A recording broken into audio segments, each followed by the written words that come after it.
guys, welcome back to your YouTube channel. So, anong lagay? Ngayon guys, nandito tayo sa kung ano man to, kakain tayo ng turo-turo. So marami kumakain dito, papakita ko sa inyo. So, as you can see, totoong marami talagang kumakain dito dahil sabi ni Kuya, sa Sharjah lang daw meron na to, kaya naman talagang dinadayo nila rito yun. No? So, makikita nyo rin na dito rin siya iniluluto sa harap namin, talagang freshly made. Kaya nga makikita nyo rin na super busy nila, hindi sila nauupo dyan. Talagang tuloy-tuloy lang ang daloy ng order ng customer, lahat na. Feeling ko nag-aaway sila rito kung kanino na ibigay yung order. Asan ba yung tinapay? Saan mo ba inilagay? Sabi ko sa table 2, ba't sa table 1 mo inilagay? Sabi ko rito, waiting kami. Yun lang, bye.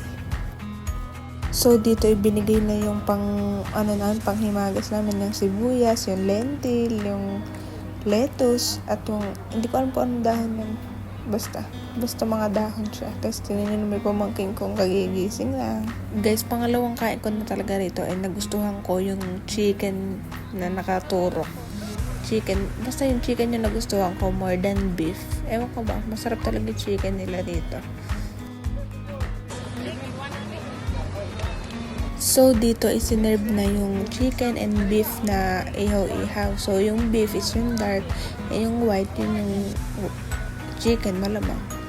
Yung nasa ilalim na yan is tinapay din para lang din masimot yung ma-absorb yung oil, and then yan yung gulay, may lime, sibuyas, lentil, and then ito yung Iranian rice na may yung berries, hindi ko maalala, and then yan man yung panlaban nilang tinapay. Although pwede ka naman mag-rice lang, pero masarap talaga pag may tinapay, talaga mabigat sa tiyan.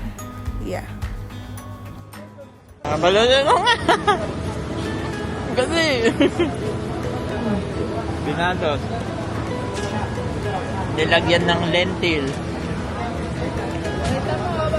Sinawsaw. Ayun. Oh, yung food reaction na. Abeng will eat the last beef. At nilagyan ng tomatoes. Alright.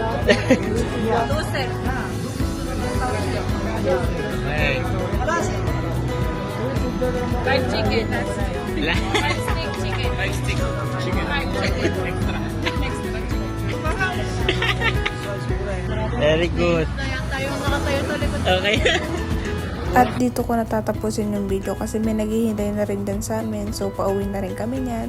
And that's it for my video. Bye!